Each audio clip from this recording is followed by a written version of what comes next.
know that your latter days are going to be better than your former days. Help me sing now.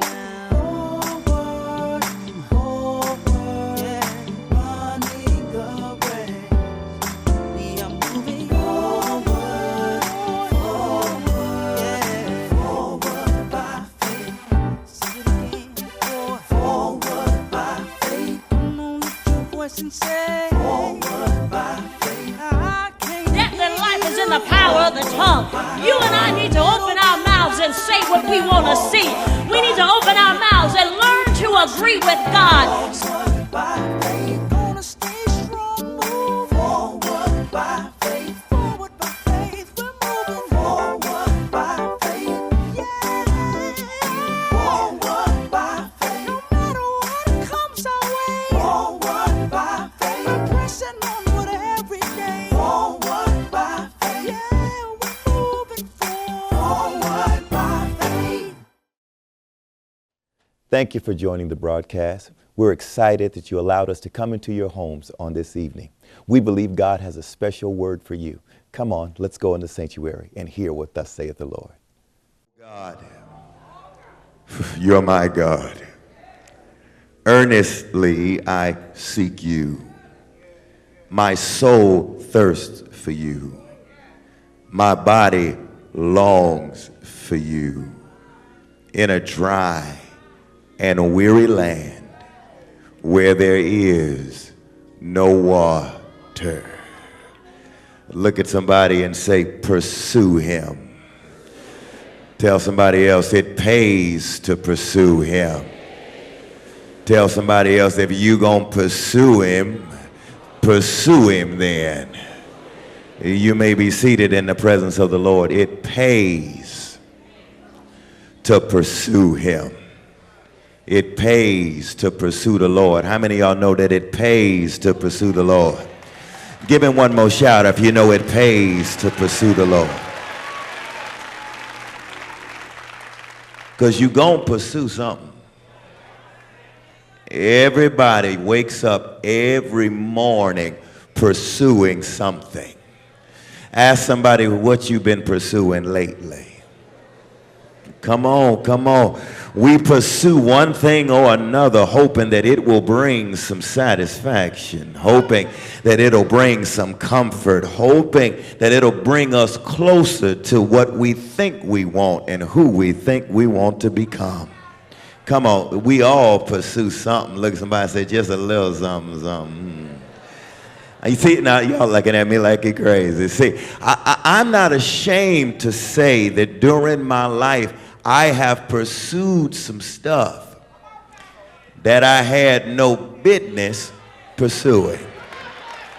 Some of y'all looking at me like I'm the only wild hair. Y'all don't hear me. Everybody in here at one point in their life or another has pursued something that they had no business pursuing. And worse than that, not only did you chase after it, hunt after it, run it down, beg it to be caught, after you caught it, you had the nerve to want to throw it back. Oh, come on. Do I have 6 people in here who will tell the truth that they caught something in their past that they wish to God they could have thrown back? Somebody holler, throw it back! Yeah, I knew I was in the right place. But see, here's the deal with the stuff that you chased and you caught and you wanted to throw it back. Everything that you could ever chase after in and of itself is what I call, Queen, inherently neutral. It's neither good nor bad. It's not good, it's no bad, it's just neutral. It all depends on who's pursuing it and who captures it. What you talking about, man? Be plain. See, one man's trash is another man's treasure. It all depends on who catches it. You ain't hearing me. Money is neutral. It's neither good nor bad. But if the wrong fool get the money, it make them act like a fool. The money is neutral. It depends on who catches it. Ask your neighbor, can you handle money? I can handle it. No. Singleness is neutral. It depends on who's in it. Marriage is neutral. It depends on who's in it. Celebrity's neutral. Power is neutral. Sally and Sam, Terry and Teresa, they're neutral. But see, what's good for me might be bad for you, and what's bad for me might be good for you. You ain't hearing me. Sally might be all right for him, but Sally might be like crack to me. You ain't understanding. They neutral, but if the wrong person get it, it'll jack you up. Do I have anybody in here that knows I'm telling the truth? Good God Almighty. That's what happens. See, and no matter what you go after, don't you believe that stuff that it said on that television program, that movie, You Complete Me. Because can't nothing complete you but God. Hit somebody, tell them, can't nobody complete you but God. A career can't complete you. That cutie can't complete you. That's why you got to go after God. It pays to pursue the Lord. Tell somebody it pays to pursue him. And David, a man after God's own heart, is highly qualified to help us run after God with our whole heart. Somebody say whole heart. Why is old Davy so qualified? Well, the Bible it makes clear that David is going through some issues when he writes this psalm. Most scholars believe that he was in the desert, in the wilderness, in a crazy space when he wrote this psalm. Some believe he was running from Saul, but I believe he was running from his own son, Absalom. Y'all need to go to Sunday school. See, Absalom was his good-looking tall boy who was wearing dreads before dreads were in season. You need to hear me. And he was a pretty good boy. His only problem is he wanted to take his daddy's position. His daddy was king, but whenever anyone would come to give a complaint to the king, he would ask him, where are you from? And when they tell him, he'd say, what's your complaint? He said, oh, you have a valid complaint. He says, and if I were king, if I were the representative, you could get some justice. Not only was the boy tripping to try to get his daddy's place, he even inaugurated himself as the king. Y'all ain't hearing me. And instead of his daddy killing his son as an enemy, he ran himself into the desert so he wouldn't have to hurt the boy. Anybody in here besides David had to back off of somebody because you say, you're going to make me hurt you. So just let me moonwalk on up out of here before I have to show you really how bad I am. Oh, y'all act like y'all ain't always lived in the suburbs. Some of y'all grew up in the Taylor homes where you know how to cut a joke and they don't know they bleed until they get home. Somebody holler, don't mess with me, don't mess with me. But he left brokenhearted, left with his head hanging low. Because not only was he betrayed, but he was betrayed by his own son. Hear me real good. It's one thing for a coworker to betray you. It's another thing for a church member to betray you. It's another thing for a so-called friend who you knew was shaky in the first place to betray you. But it's a whole other thing when somebody with your same last name betrays you. When they got your DNA running through their system and they betray you. When they warm the side of the bed next to you and they betray you. When they supped at your breast and they grew up and take from you. That's betrayal right there. Come on, anybody been betrayed by somebody who said they love you, then they flip state's evidence on you and did you, and you got some cousins you wish you could throw back, because them jokers right there will betray you faster than the joker on the street. Anybody ever been heartbroken by somebody who said that they love you?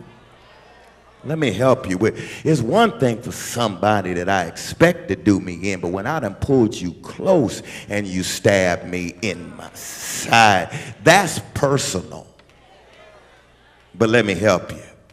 David teaches us the first thing about pursuing God. Hear me real good. You're listening good. He says, oh God, you are my God. Earnestly I seek you. If you're going to pursue God for real, you got to make your pursuit personal. Tell somebody this here is personal. Tell them again, this is personal.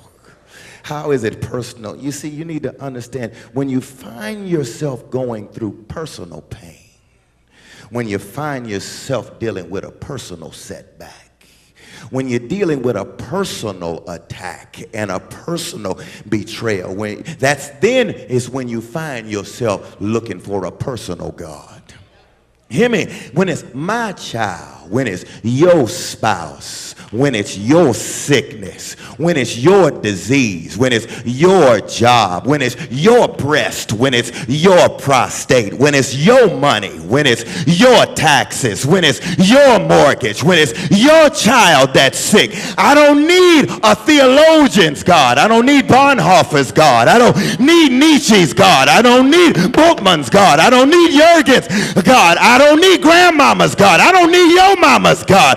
I don't need my mama's God. I need a personal God. When I'm going through my own bit of hell, I don't need to call on somebody else's peripheral God. I need, oh my God, to show up. When it's my mate, I need my God. When it's somebody holler, my God, I need you. When you're going through your own personal stuff. See, you ain't going to praise him right till you go through a little something when you know you really need God for yourself. See, that's somebody else's God. That's your Sunday school teacher's God till you going through hell. Y'all just think praising God going to fall off on you. But what you need to understand, not only is it personal, I'm going to hurry up. You need to understand the pursuit of God has to be purposeful. Come on, number 2, say purposeful. You got to praise and pursue God on purpose. Say on purpose. Hear me now. Listen, to pursue someone or something means to run after them with the intent to catch them. Don't run if you don't plan on catching them. He said, not only is purpose the reason for the creation of a thing, but purpose is also the reason for doing a thing. The purpose of the review session is to review the material so that you can get an A on the exam. The purpose for holding the election is so that you can elect somebody. The purpose for having the worship service is for the worshipers to come into the worship service and give him a sacrifice of praise and worship him like he's worthy to be worshiped. Why come to church if you ain't gonna catch him when you come? Why run and go through all that parking, go through all that coat shoot? You could have stayed in the bed and got an extra nod on. Work's gonna be hard tomorrow. Why sit on the front row if you ain't gonna grab him first? Why sit in the balcony if you ain't gonna be higher so you can see him when he shows up? What?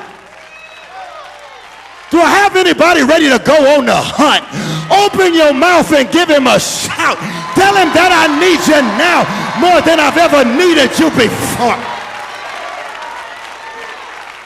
Tell somebody, let's go on a hunt. I need a hunter. I need a hunter. I need a hunter. I need somebody. He said, earnestly I seek thee. He says, I ain't playing. He said, seriously I seek you. With intention I seek you. I'm coming after you. Forget these purple pews. I'm looking for a perfect God. Y'all are tripping. See, he said, I'm coming after you earnestly. I'm coming after you. I'm coming after you. I'm seeking you. See, he said, God said, that's my whole idea. He said in Exodus 20, verse 3, he says, have no other gods before me. And then he says, and make no other image. Don't you worship anything that you make. God ain't playing. God is saying, you want to live the dream? He says, put me first. He said, don't play with me. He says, put me first. He says, don't make yourself something that you worship instead of me. I don't do that. You're made in his image. He says, you're made in his likeness and in his image. He said, don't worship your image beyond worshiping me. He said, don't put yourself first. Don't put your mate first. Don't put your desire to get a mate first. He says, don't put your money first. Don't put your career first. He says, I am the Lord thy God. You put getting married first, you'll get married, it'll wreck your life. He says, put me first. Because when I show up, everything, y'all ain't hearing me real good. Says, seek ye first the kingdom and his righteousness, and all these things will be added unto you.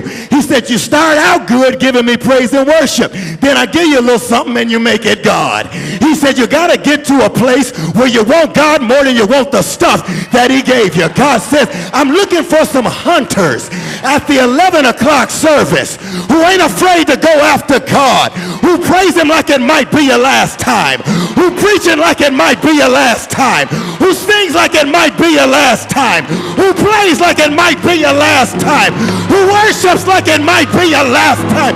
You never know. It could be your last time. How is God going to find you if it's your last time?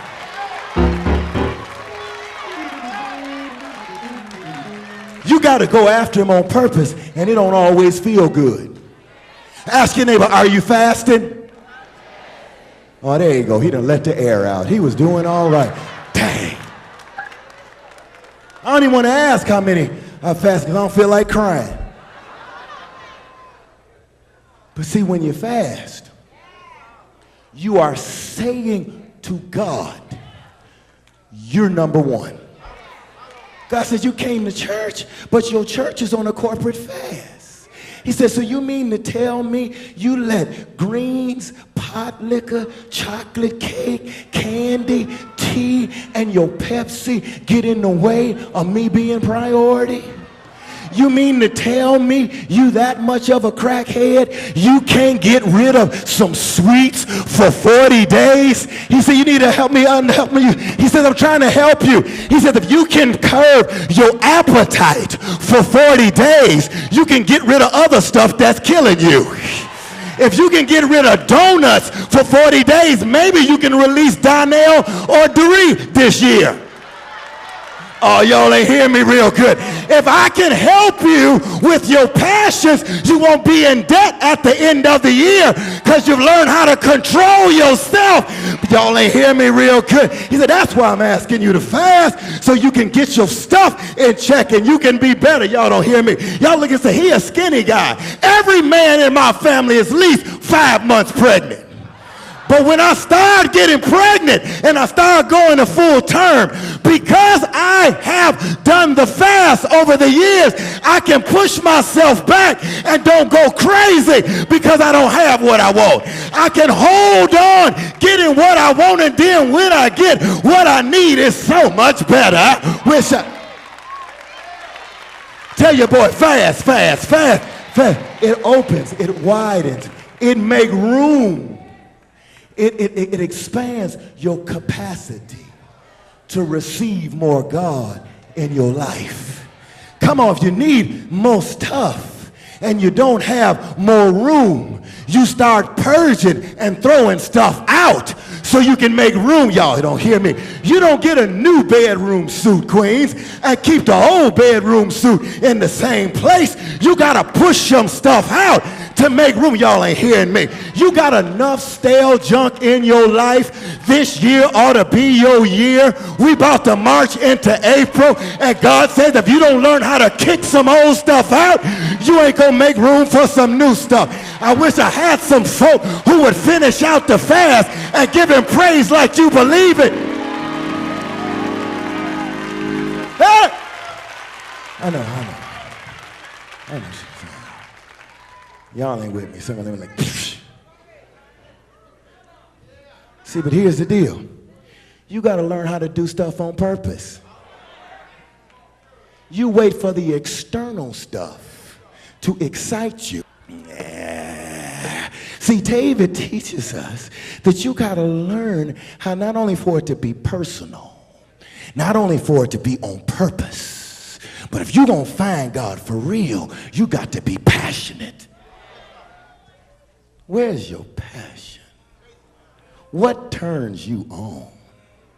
You mean only a good somebody else can turn you on? You mean a person turns you on more than God turns you on? Oh, I ain't lying, because we've done some crazy stuff for some jokers that meant us harm. And God says, you mean they turn you on more than I turn you on?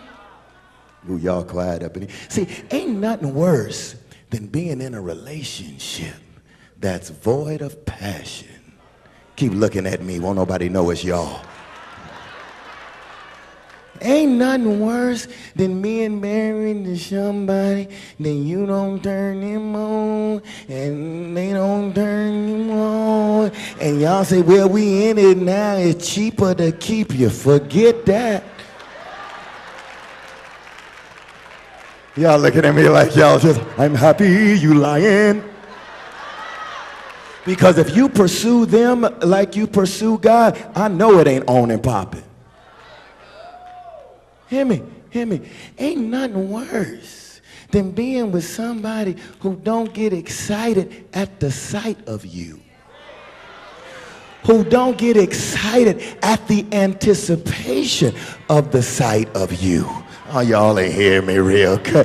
I mean, I expect that if I'm in relationship with you and you say you love me, you ought to get excited at the thought of me coming to the crib. You ought to be singing around. Y'all ain't hear me. And when you call me, it ain't because you checking on me to make sure I am where I said I was going to be, but you excited for me to get home. I just wanted to know how far away you are so I know how to get it and the right stuff to spray on. You ain't hearing me.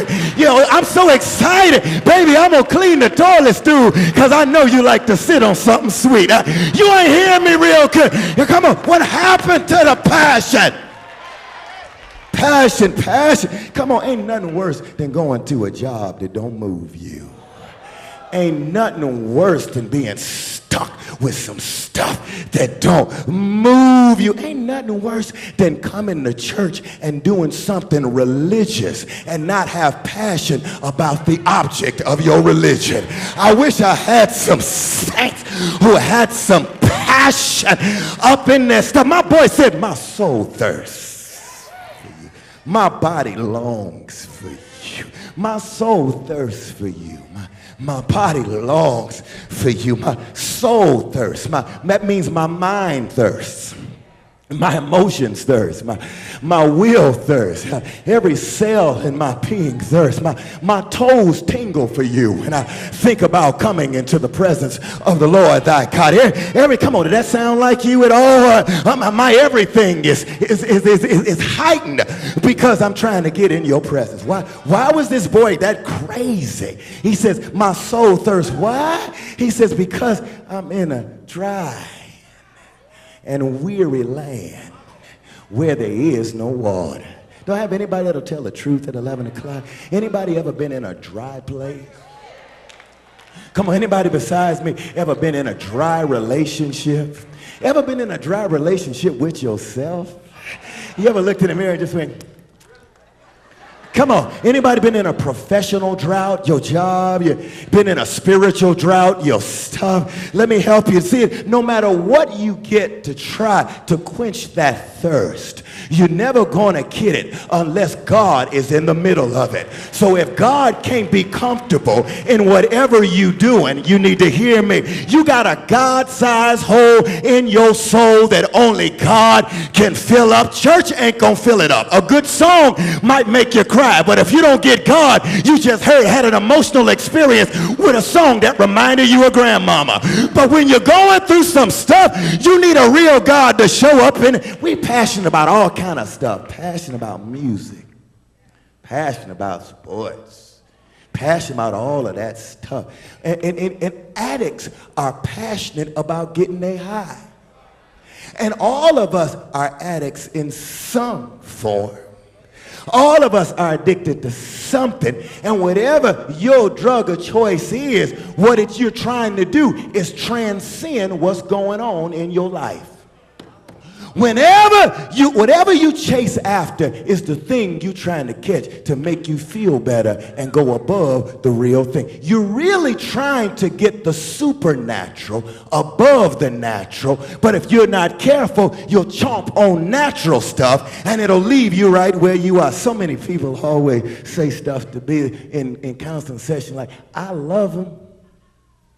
I'm just... What movie did we get that off of that just stuck?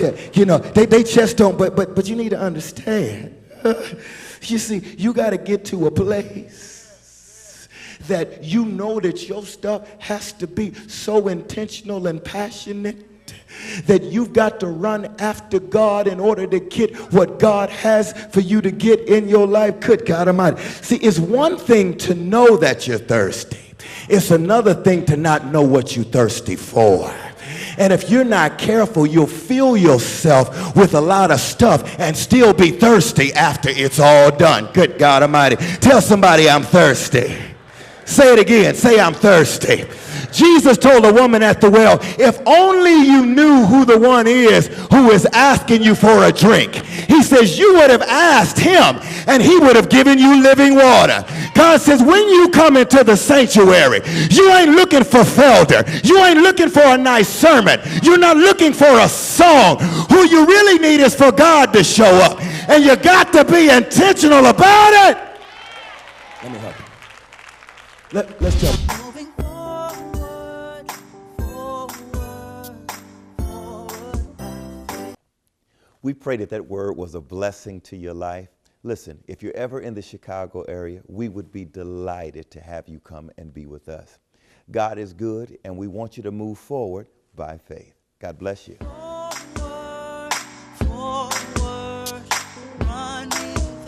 We pray you find encouragement in today's message. If you would like a copy of this anointed message from God, you can visit us online at newfaith.org or call us at 708-720-1318 with a donation of $10. If you live or are visiting in the Chicagoland area, come worship with us at one of our 3 worship services located at 19 South Central Avenue in Matteson, Illinois. Thank you for watching, and God bless you as we walk together and move forward by faith. Until next time.